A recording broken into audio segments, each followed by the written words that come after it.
तो किसी बॉर्डर पे आपको सबसे ज्यादा परेशान किया गया हो, कौन सा है वो? परेशान किया गया हो border, I don't think so उस ट्रिप पे कभी हुआ था कभी कुछ ऐसा, लेकिन एक बार सर्बिया पहुंचा था तो हुआ था मेरे साथ कि बहुत ज़्यादा परेशान किया गया था। क्या हुआ था? कि क्यों यहाँ पर आ गए हो, तुम सच में ट्रैवलर हो या नहीं, क्योंकि इंडियंस जाते हैं ना सर्बिया, वहाँ से फिर यूरोप भाग जाते हैं। उसमें मेरे पास कोई स्ट्रॉन्ग वीज़ा नहीं था, नहीं मेरे पास यूएस यूके कोई वीज़ा था ही नहीं मेरे पास। तो उसकी वजह से उन्होंने मुझसे बहुत सारे सवाल वगैरह किए थे और सब कुछ एक एक चीज़ खोल के चेक किया था। तो ऐसा परेशान किया था उन्होंने मुझे। भाई वो आप बता रहे थे कोल्डेस्ट एरिया। Yes, coldest. तो मैं पहुंचा वहाँ से किर्गिस्तान, और किर्गिस्तान से मुझे लगा कि मुझे जाना है अब the coldest inhabitant place in the world, क्योंकि मैंने एक वो देख लिया था, डॉक्यूमेंट्री देख ली थी वहाँ की। एक डॉक्यूमेंट्री थी ऑस्ट्रेलिया के एक न्यूज़ चैनल ने बनाई थी। तो मुझे कहा वहाँ मुझे जाना है, और वहाँ से क्योंकि मैं सारी लैंड जर्नी कर रहा था, मैंने फ़्लाइट नहीं लेने का कसम खा रखा था कि फ़्लाइट लूँगा ही नहीं मैं। तो वहाँ से तकरीबन 10,000 किलोमीटर था। मैंने कहा चलो चलते हैं, तो हिचाई करके निकल गया मैं एकदम। वहाँ से पूरा कजाकिस्तान क्रॉस किया, वहाँ से पूरा रशिया का एकदम मोस्ट ईस्टर्न पार्ट पहुँचा हिचाई करते करते करते, और एक सबसे बड़ी सिटी पहुँचा याकुत्स्क, जो कि दुनिया की सबसे कोल्डेस्ट सिटी है, कोल्डेस्ट बिग सिटी।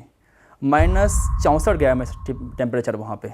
ओ भाई -64। भाई कितनी लेस पहनी हुई थी आपने कपड़ों की? 7 या 8। ओ भाई साहब। उसके बाद वहाँ से और था 2000 किलोमीटर दूर, नथिंग, इसके बीच में कुछ था ही नहीं। अगर आप फ्रीज हुए तो गए आप।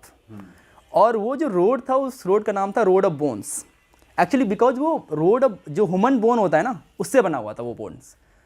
सो उसकी छोटी सी हिस्ट्री बता देता हूँ कि हुआ तो क्या था कि गुलक्स के टाइम जो गुलक्स प्रिजनर्स थे उनसे रोड बनवाया जा रहा था, और वो जब मर गए, क्योंकि इतनी कोल्ड वेदर में तो मर ही जाएंगे, जब मरे तो उसका जो बोन था एज अ स्टोन यूज़ कर लिया उन्होंने कि चलो हटा नहीं, बोन नहीं है तो स्टोन ही डाल देते हैं, सॉरी स्टोन ही तो बोन ही डाल देते हैं। और तो एवरी 1 मीटर जितनी आप कदम लोगे उतने लोग वहाँ मरे हुए हैं, उसके अंदर दफनाए हुए हैं। बेसिकली आप शमशान के ऊपर पूरा चले जा रहे हो।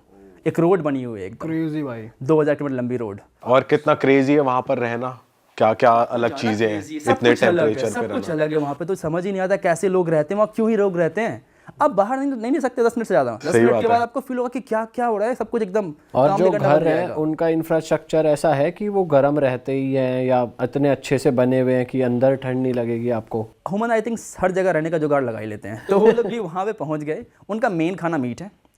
उनके पास जो घोड़े होते हैं वो होते हैं, उसको काट के खाते जाते हैं। उनका मेन फिशिंग है, और खाते हैं घोड़े बहुत ज़्यादा वो लोग। घोड़ा इज़ द बिगेस्ट फूड खाना देर। और तुमने यहाँ पे कौन से चैलेंजेस फेस करे सिंस वो एकदम यार इतना ठंडा रहता है? बात ये है कि वहाँ जाने के लिए लोग थे ही नहीं। एक छोटा सा गांव है जहाँ पे 500 लोग रहते हैं, और वो दुनिया का सबसे ठंडा जगह है जहाँ पे लोग रहते हैं।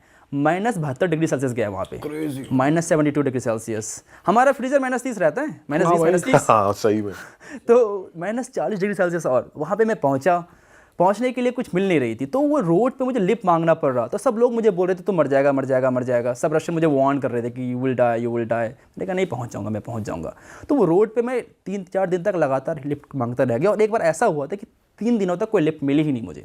मैं 3 दिनों तक लगातार रोड पर खड़ा हूँ मैं, और लिफ्ट मांग रहा हूँ। 3 दिन तक आप रोड पे हो? हाँ, रोड पे हूँ। और पास में एक कैफ़े थी, थैंकफुली उस कैफ़े में जाके मैं रुकता था जब ठंडी लगती तो मुझे। तो अरे बाप रे यार, भाई इतना टॉर्चर क्यों करा आपने अपने आप को? भाई ये तो सुन के मेरे को लग रहा है भाई यार, नहीं मतलब शायद अब बड़ी बहुत थ्रिलिंग होगा तुम्हारे लिए। उस समय मेरे थ्रिलिंग था, लेकिन ये करना है, ये मुझे यहाँ पहुँचना है।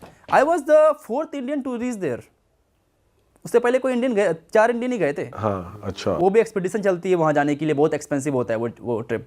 वो रशियन लेके जाते हैं बड़े बड़े कार्ड में स्टफ। हिच हाइक करके आप पहले ही हो गए? हाँ, पहले ही मैं पहुँचा। भाई आपने इंडियन ट्रक ड्राइवर्स के साथ भी टाइम बिताया और बाहर के ट्रक ड्राइवर्स के साथ भी टाइम बिताया है, कुछ आपको डिफरेंस लगा पर्सनैलिटी में? या ये लोग क्योंकि इतने लंबे टाइम तक रोड पे ही रहते हैं, इनका माइंडसेट भी थोड़ा अलग, थोड़े लोनली होते हैं, कैसे क्या, या सेम ही होते हैं, कैसा रहता है? मुझे एक बात लगा कि अगर यूट्यूब वगैरह चला रही नहीं तो कम से कम कंडक्टर तो बन ही जाऊंगा मैं। बैक वैक तो करवा ही दूंगा। इंटरनेशनल एक्सपीरियंस भी मेरे पास है। लेकिन हाँ, ट्रक ड्राइवर्स वगैरह की जो लाइफ होती है ना, डिफरेंट है इंडिया के बाहर।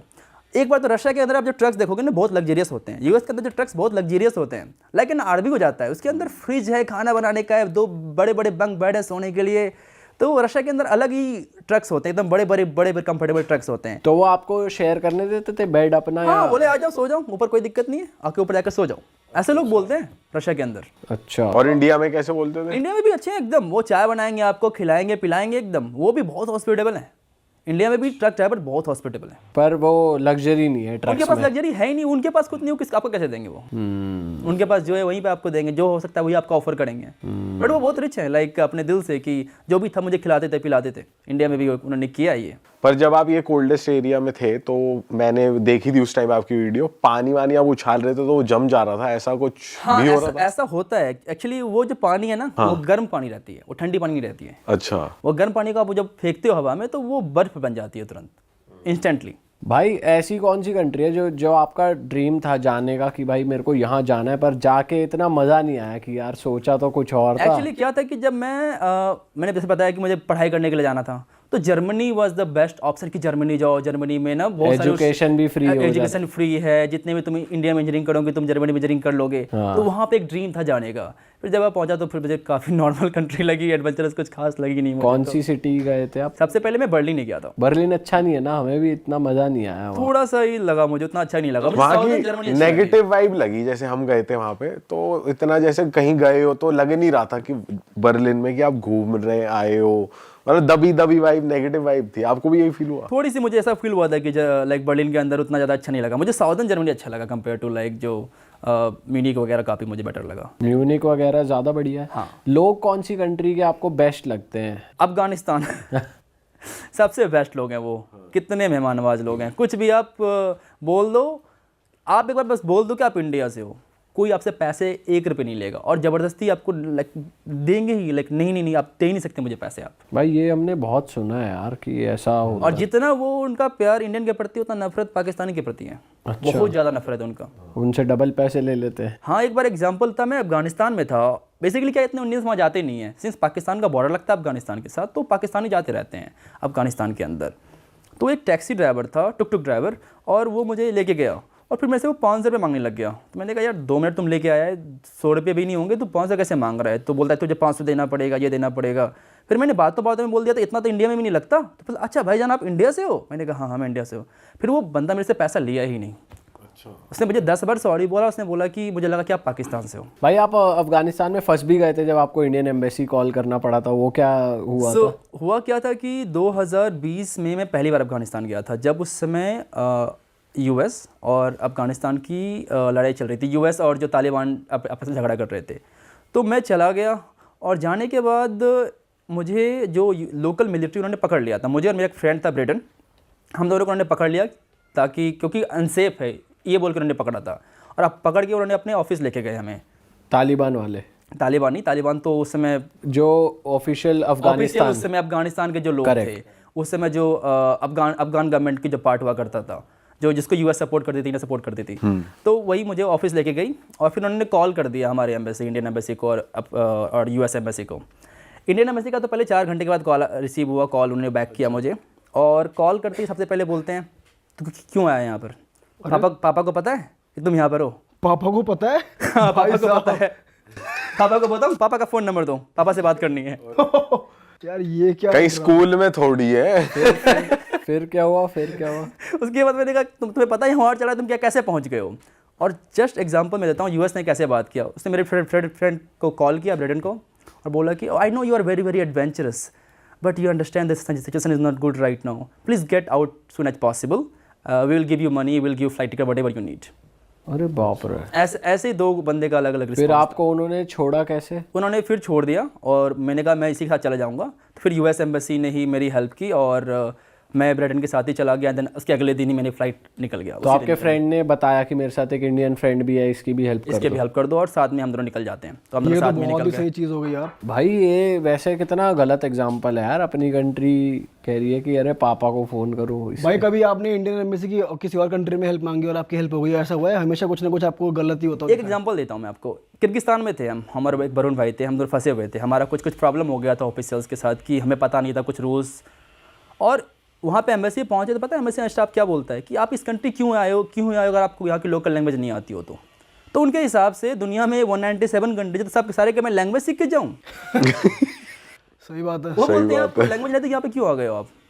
अरे ये बोल रहे हैं सीधा। ये कंट्री है कहाँ पर और कैसी कंट्री है भाई? किर्गिस्तान ये रशिया का एक सोवियत कंट्रीज है, सोवियत का पार्ट हुआ करता था, और रशियन बोलते हैं अभी भी वहाँ पे, अच्छा, सारे सोवियत कंट्री रशियन बोलते हैं। अच्छी कंट्री है। अच्छी कंट्री है, उसे कहते हैं I think Switzerland of Asia, क्योंकि काफ़ी माउंटेनस कंट्री है, बहुत ज़्यादा माउंटेन्स, ब्यूटीफुल माउंटेन्स हैं, सुंदर है नेचर बहुत वाइज। सुंदर है, बहुत नेचर वाइज। ऐसी कंट्रीज जो जिनके हमें नाम भी नहीं पता होते, जैसे तो यहाँ पे भी आपको इंडियन रेस्टोरेंट्स और ये सब मिल जाता है? मिल जाते हैं। अब मतलब ऐसा है ना, वो हर जगह पहुंच रखे इंडियन, ऐसी वो कोई जगह ही इंडियन नहीं जहाँ नहीं मेजरली पहुंचे। इंडियंस ही रन कर रहे होते हैं वहाँ पे सारे। मोस्टली इंडियन रेस्टोरेंट्स कर रहे होते हैं। और भाई जो ये तुर्कमेनिस्तान, ट्यूनीशिया, ऐसी छोटी छोटी कंट्रीज हैं, ये कैसी कंट्रीज होती हैं? तुर्कमेनिस्तान तो काफ़ी डिक्टेटरशिप कंट्री है, डिक्टेटर्स हैं वहाँ पे। एक फनी सा एग्जाम्पल है वहाँ का जो डिक्टेटर था तानाशाह, वो डेंटिस्ट था, उसने डेंटिस्ट की पढ़ाई की थी। तो वो जब वापस से तुर्कमेनिस्तान में वो जब प्रेसिडेंट बना, तो उसे वाइट से बहुत प्यार था, क्योंकि ऑफकोर्स डेंटिस्ट था। तो उसने क्या किया कि एक सिटी बनवाई, और पूरा white, the whitest city in the world, उसको गिनीज वर्ल्ड रिकॉर्ड बना मिला है उस सिटी को, और सब कुछ मार्बल यूज़ किया गया है, पूरा मार्बल वाइट, पूरे मार्बल वाली सिटी बनाई है उन्होंने। और कोई भी वाइट कलर की कार अलाउड नहीं है सिटी के अंदर, सॉरी वाइट कलर की ही कार अलाउड है, किसी अदर कलर की कार अलाउड नहीं है। अच्छा, सिर्फ वाइट, एवरीथिंग इज़ वाइट। अब बस स्टैंड वाइट, आपका वहाँ पे ऐसा तो नहीं लोगों को कह रखा है कपड़े भी वाइट पहनो? मुझे तो डर था, मैं निकलने से पहले ना मैंने अपना कम से कम मैंने अपना टीथ क्लीन करवा लिया था कि पता नहीं इसके दांत पीले अंदर करो इसको। भाई साहब ये तो अलग ही तो जब ऐसी कंट्रीज आप जाते हो तो भाई वो नेचर वाइज लोग कैसे होते हैं वहाँ के? अच्छे है एक्चुअली। जब आप किसी भी नॉन टूरिस्टिक कंट्री जाओगे ना, जहाँ पर टूरिस्ट नहीं जाते ज़्यादा, वो लोग ज़्यादा अच्छे होते हैं, क्योंकि वो टूरिस्ट देखते ही नहीं हैं, तो आपसे अच्छे से बर्ताव से बात करते हैं। जहाँ पर टूरिस्ट भरे पड़ जाते हैं, ये यूज टू टूरिज्म कि ठीक है एक और टूरिस्ट है, क्या ही बात करें। भाई इतनी सारी कंट्रीज तुम घूम ले हो, तो घूमते घूमते जाहिर सी बात है दोस्ती यारी भी हो जाती है। तो कौन सी कंट्री के आपके सबसे बढ़िया क्लोज फ्रेंड्स बने हुए हैं अभी तक? अभी तक यूएस वगैरह के बने हुए हैं, 2-3 फ्रेंड्स हैं यूएस के। इंडियंस भी बहुत एक्चुअली फ्रेंड थे, क्योंकि इंडियंस बहुत ट्रैवल करते हैं, तो फिर चलो ज़्यादा इंडियंस बन जाते हैं, स्पेशली फ्रॉम यूट्यूब कम्युनिटी, वो ज़्यादा अच्छे फ्रेंड्स हैं। और कौन सी कंट्री के दोस्त बने हुए हैं? यूएस के हैं, जर्मनी के बहुत सारे हैं, फ्रांस के हैं बहुत सारे। तो वो भाई कभी आपको बाय अपीयरेंस जज करते हैं? आपने कभी फील करा है कि यार मैं हॉस्टल में हूँ और कुछ लोग मेरे से बात ही नहीं करने आ रहे, या मैं बात कर रहा हूँ तो मेरे को ढंग से रिप्लाई नहीं कर रहे, रूड हो रहे हैं, ऐसा कभी फील हुआ है आपको? ऐसा कभी ज़्यादा मुझे फील नहीं हुआ कि मेरे अपीयरेंस की वजह से या मेरी नेशनलिटी की वजह से मुझे कुछ रेसिज्म फील करना पड़ा हो। वो आपके लाइक किस तरह हिसाब से आप बात करते हो उनसे, आप कैसे रिस्पेक्ट उसको देते हो, आप रिस्पेक्ट दोगे तो ही मिलेगा आपको रिस्पेक्ट। अरे वाह, आपने ये वीडियो यहाँ तक देख ली भाई, तुमने हमारी मेहनत सफल कर दिया। तुम ही लोग हो असली रियल हिट। और अगर आपको बहुत मजा आ रहा है ऐसी क्लिप्स में, ऐसी वीडियोस में, तो फटाफट जाइए प्लेलिस्ट पे बिंज वॉच कीजिए और सारी वीडियोस देख डालो और मौज काटो। That is it. हम मिलेंगे नए पॉडकास्ट में, नए क्लिप में। Till then bye bye, see you, take care, do subscribe.